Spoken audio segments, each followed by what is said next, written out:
उत्तर प्रदेश के सीएम योगी आदित्यनाथ 2 दिन के सिंगापुर दौरे पर थे। आज पहले दिन उन्होंने कई हाई लेवल मीटिंग की और यूपी में निवेश के लिए उन्होंने जोर भी लगाया। इसके साथ ही उन्होंने अपने इस दौरे से भगवा संदेश भी दिया है। वही भगवा कपड़ा, वही अंदाज और मीटिंग में सबसे अलग नजर आते यूपी के मुख्यमंत्री योगी आदित्यनाथ। मकसद भले ही यूपी में निवेश का था, लेकिन संदेश बहुत मजबूत। लंबे समय से चर्चा थी कि जब योगी सिंगापुर जाएंगे तो कैसे लुक में दिखाई देंगे, लेकिन वक्त ने हर जवाब सामने रख दिया।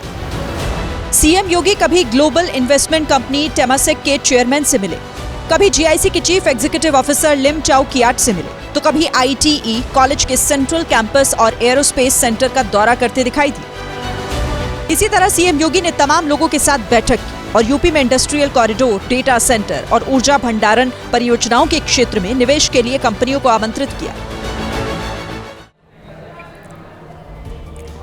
सीएम योगी आदित्यनाथ ने सिर्फ बिजनेस मीटिंग्स भर नहीं की हैं। उन्होंने सिंगापुर में बने भारतीयों को जब संबोधित किया तब भी सनातन की जय जयकार की। सीएम योगी ने अयोध्या से लेकर काशी, मथुरा और प्रयागराज तक का जिक्र किया और सिंगापुर में बसे हुए भारतीयों को उत्तर प्रदेश के लिए आमंत्रित भी किया।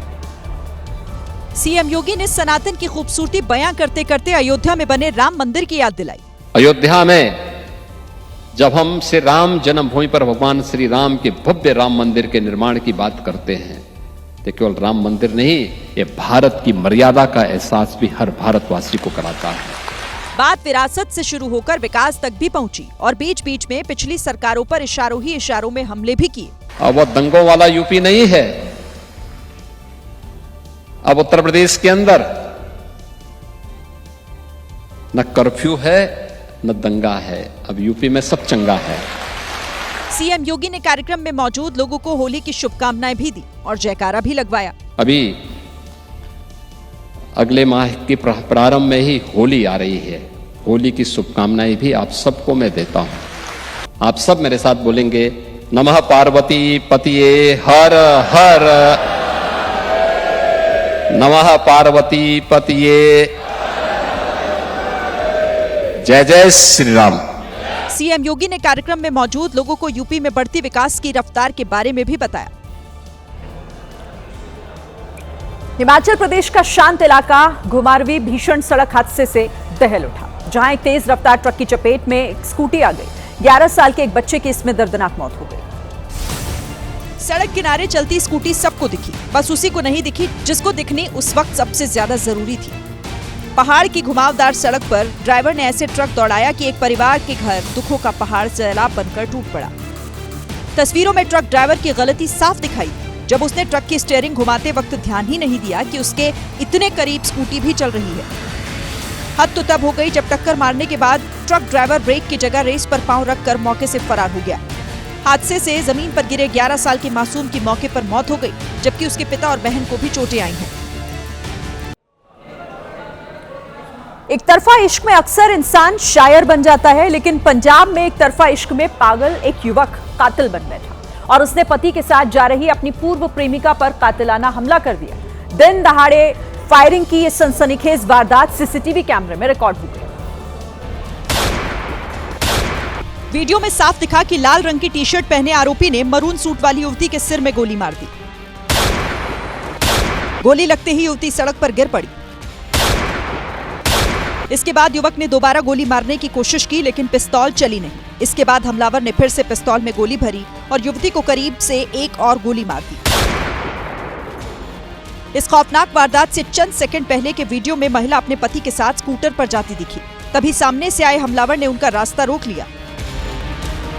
इसके बाद हमलावर ने युवती के पति को पीटना शुरू कर दिया। ताबड़तोड़ उसके चेहरे पर और सिर पर थप्पड़ मारने लगा। युवती ने बीच बचाव की कोशिश की तो हमलावर उससे उलझ पड़ा। इसके बाद हमलावर ने पिस्तौल निकाली और युवती के सिर में गोली मारी। पत्नी को गोली लगते ही उसका पति अपनी जान बचाकर वहां से भाग निकला। देखिए, जैसा कि हम पहले ही बता चुके हैं कि हमलावर के सिर पर खून सवार था। पहली गोली मारने के बाद उसने पिस्तौल फिर से लोड की और सड़क पर तड़प रही युवती को एक और गोली मार दी। जिस लड़की को गोली मारी गई उसका नाम रूबी है। उसकी उम्र 21 साल है। 2 महीना पहले ही रूबी की शादी अंश ग्रोवर नाम के युवक से हुई थी। जिस युवक ने रूबी को गोली मारी उसका नाम करण है और वो रूबी का पूर्व प्रेमी बताया जा रहा है। पुलिस की जांच में पता चला कि करण रूबी से एक तरफा इश्क करता था और उसकी शादी के बाद से ही वो नाराज था। ऐसे में मौका देख उसने शनिवार को रूबी को गोली मारी और वहां से फरार हो गया। बुरी तरह घायल रूबी का इलाज अमृतसर में चल रहा है, जहां उसकी हालत गंभीर बनी हुई है। माघ मेले से शुरू हुआ शंकराचार्य अविमुक्तेश्वरानंद का विवाद एक बार फिर से लौटकर माघ मेले तक ही पहुंच गया है। शंकराचार्य पर आरोप लगा है कि महाकुंभ और माघ मेले के दौरान उन्होंने अपने शिष्यों के साथ मिलकर 2 नाबालिगों का यौन उत्पीड़न किया। अब सवाल है कि क्या इस मामले में अविमुक्तेश्वरानंद की जल्द गिरफ्तारी हो जाएगी? शंकराचार्य अविमुक्तेश्वरानंद पर आरोप है कि उन्होंने गुरुकुल में सेवा और शिक्षा के नाम पर घिनौना कांड किया। इसी शिकायत के साथ प्रयागराज के झूसी थाने में पॉक्सो एक्ट के तहत उनके खिलाफ मुकदमा दर्ज हुआ है। हालांकि अभी तक प्रयागराज पुलिस ने शंकराचार्य से पूछताछ नहीं की है। उधर शंकराचार्य ने गाय को राज्य माता घोषित करने की मांग को लेकर लखनऊ कूच की हुंकार भरी है और साफ कहा है कि पुलिस जब भी आएगी उनके सवालों का जवाब दिया जाएगा। 40 दिन स्वाभाविक है कि 40 दिन हम यहाँ पर निरंतर रहने वाले हैं, तो हम यहाँ पर है ही हैं। तो जिस समय चाहें वो आ जाना चाहें आ जाएं, कल आना चाहें कल आएं। जब आएंगे तो उनका स्वागत होगा और जो प्रश्न वो पूछेंगे उसका जवाब दिया जाएगा। शंकराचार्य अविमुक्तेश्वरानंद 11 मार्च को लखनऊ जाने वाले हैं और इसी के चलते सवाल है कि क्या उससे पहले उनकी गिरफ्तारी हो जाएगी। शंकराचार्य पर लगे आरोपों के बाद अखिलेश यादव योगी सरकार पर हमलावर हैं। वहीं एसपी कार्यकर्ता भी वाराणसी में शंकराचार्य अविमुक्तेश्वरानंद के समर्थन में पहुंच गए। शंकराचार्य का बयान शेयर करते हुए अखिलेश यादव ने सोशल मीडिया पर लिखा, सच्चे संतों का अपमान करके बीजेपी ने फिर साबित कर दिया कि सिवाय अपनी पैसों की भूख और खुदगर्जी के वो किसी की भी सगी नहीं है। दुख की बात है कि हमारे सनातनी धर्म के पूजनीय शंकराचार्य जी के साथ व्यवहार तब हो रहा है जब भगवाधारी हमारे मुख्यमंत्री हैं। इधर समाजवादी पार्टी के कार्यकर्ता वाराणसी में शंकराचार्य के मठ पहुंच गए और उन्हें समर्थन दिया। इसी बीच शंकराचार्य के सामने खड़े होकर कुछ महिलाएं रोती हुई नजर आईं। ये महिलाएं इस बात से दुखी हैं कि शंकराचार्य पर इस तरह के आरोप लगाए जा रहे हैं। हमारे गुरुजी बहुत निडर हैं, गलत चीज से डरते नहीं हैं, डट के सामना करेंगे, विजय प्राप्त होकर के सादा एकदम आएंगे पवित्र होकर। फिलहाल इधर फलाहारी महाराज ने पीएम मोदी को चिट्ठी लिखी है और शंकराचार्य को फंसाने का आरोप लगाते हुए मामले की जांच सीबीआई से कराने की मांग की है। शंकराचार्य को लेकर अब अखिलेश यादव और रामभद्राचार्य आमने सामने हो गए हैं। दरअसल जिसने अविमुक्तेश्वरानंद पर आरोप लगाते हुए शिकायत दर्ज कराई है वो रामभद्राचार्य का ही शिष्य है।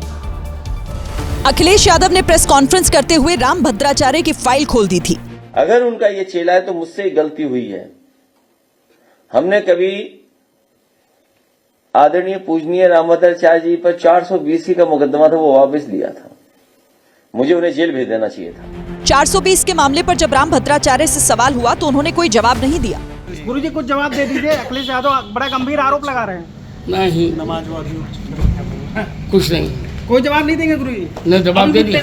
लगातार आप पर भी एफआईआर हुई है, वो कह रहे हैं कि एफआईआर कराने वाला जो साजिश करता है वो आपका चेला है। सब भ्रम है सब। सूत्र बताते हैं कि रामभद्राचार्य पर 420 का मुकदमा साल 2012 के फरवरी महीने में दर्ज हुआ था और अखिलेश यादव की सरकार ने इस मुकदमे को वापस ले लिया था।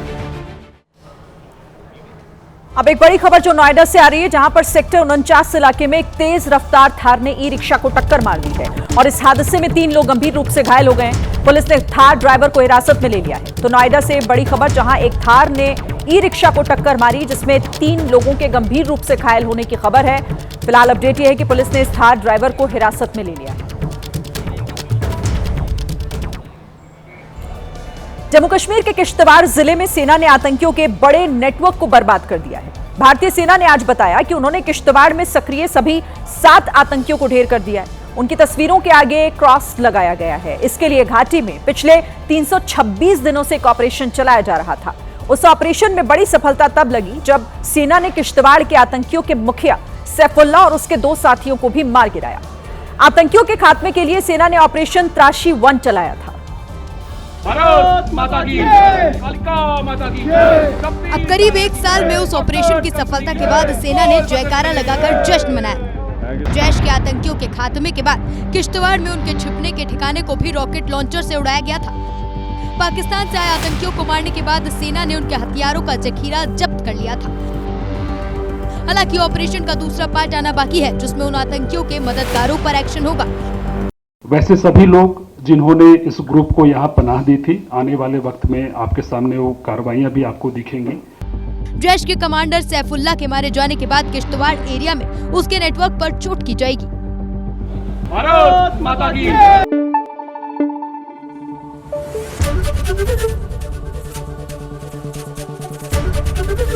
ABP न्यूज आपको रखे आगे।